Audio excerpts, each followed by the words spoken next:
it's your girl, Beautiful Brown Baby Doll, and today I'm coming with you just with a few ways in which I utilize to lose belly fat. I was over 230 pounds. I was truly an apple-shaped woman. I carried most of my weight around my waistline. I wanted to give you all some tips on that because I've had a lot of questions come in concerning how to get rid of belly fat. First off, there is no spot reduction to belly fat. Belly fat is called visceral fat, and that fat is not necessarily bad. It's the fat that surrounds our organs in our body that keeps them cushioned and keeps them from practically falling to our feet and our bodies through our skeletons. So it's important to have visceral fat.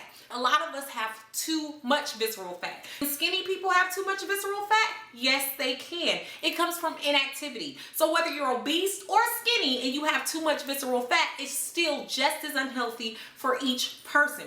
Put your tape measure around your waist and measure your waistline. Now, most people will tell you that if you're a woman, you should be 35 and below inches around the waist. For a man to be safe, he should be 40 inches or below in visceral fat around his waist. Now, everybody will differ, so that's not a solid number. You'll want to check with your doctor to make sure that's correct. I told you all there is no spot reduction. However, vigorous and high intensity workouts are awesome for losing visceral fat. People who control their fat loss and weight loss through just dieting really are not successful at controlling visceral fat. So you'll need to do high intensity cardio such as running, jogging, walking at fast paces, elliptical machines, other machines that help get the body moving and get that heart pumping blood. You have to remember that you have to work out the entire body in order to see the potential benefits of losing the fat around your waist. You're not going to get rid of this fat just by doing sit-ups or push-ups, so count that out. Another way for you to get rid of this fat around your waist is to control the way you eat.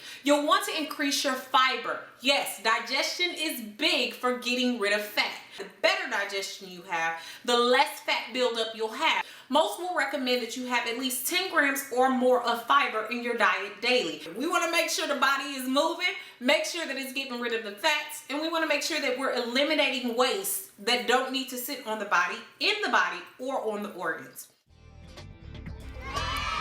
Welcome to Beautiful Brown Baby Doll News. So today's question is, I know you said that there's no specific targeted exercises, but do you have any exercises that could strengthen my abs? Well, I sure do. I didn't get this back like this for nothing. And the abs, they go hand in hand, right? So I'm going to teach you just a few moves I like to do that do strengthen the abs. First up is planks. Planks are awesome and don't require much learning. You just need to make sure you keep your back straight. You can also start to march in with these. I'm not sure what you call it, just as long as you march in. Helps to strengthen the lower abdominals. Also, I love to do leg lowers, and that's simply lowering the legs and bringing up the arms as the legs come up and contracting the abs. This is wonderful for strengthening the abs. Also, seated rotations. These are simple. You can either keep your feet on the ground or bring them up just a little bit. It's a little harder to bring them up, but this exercise can also be performed with a weight. My weight is only 5 pounds, so just go at your own level. You don't have to do a high level of weight. Also, reverse crunches. They're awesome for helping the lower and middle abdominals. I do these as much as I possibly can. As you see, I said to do these exercises 12 to 14 times and repeat 3 times. Also, vertical leg crunches. These are wonderful as well. You simply hold the legs up and come on up. That's all for today, guys. Until next time, Beautiful Brown Baby Doll News. Now back to your regular scheduled programming. Practice that you want to implement is getting plenty of rest. Yes, a lot of us don't want to hear this, but you need at least 7 or 8 hours of sleep nightly. Notice how when you don't get enough sleep, your stomach pokes out. Your body hasn't had the proper time for overnight digestion to occur. The body actually does work on waste expulsion overnight. You need that sleeping time for the body to renew. Have you ever woke up in the morning and your stomach looks like you ate a watermelon? A lot of women, I've heard them say it anyway, love the way that their stomachs look in the morning, but if you don't get enough rest, that body is still bloated. It does not have the chance to do the proper expulsion of waste, and it doesn't have the chance to work overnight. And that's why it's good to wake up, go to the bathroom, get the body moving. Sleep is essential to keeping the fat storage in the stomach low, because when you sleep, you get all that waste worked out and worked up, and you wake up to a flat belly. Another thing is eliminating the amount of stress that you have.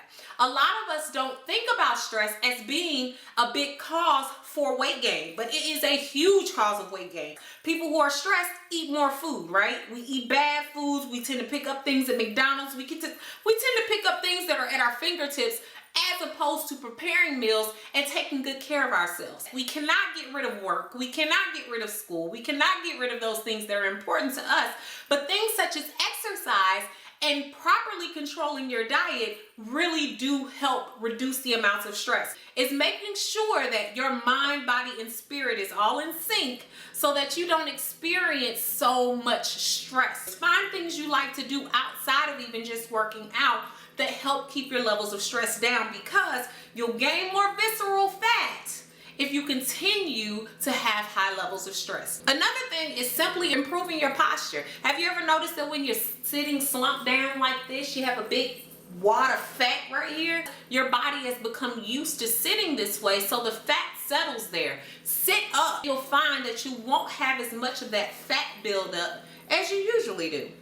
Don't get caught up in all the props. We got the please be done, like the ab roller. We got the abs need to pop, basketball abs.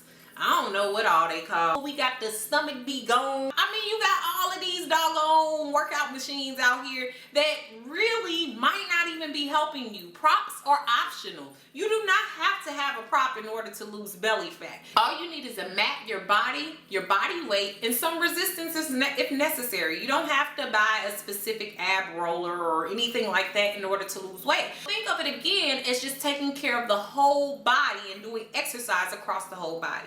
Stomach fat is one of the last things to come off. In being over 235 pounds or so, I realized that my stomach was like the last thing to go. And it was mainly because for some people, we lose weight differently. So you have to have expectations that are realistic. Your stomach is not just going to go away and you're going to be with this body that you already like and just get rid of your stomach. That doesn't work. You cannot just get rid of your stomach.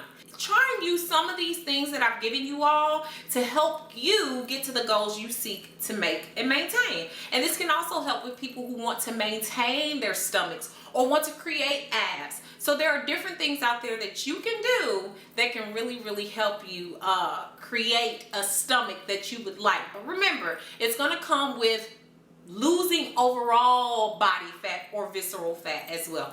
Thanks for listening, guys. Beautiful brown baby doll. Peace.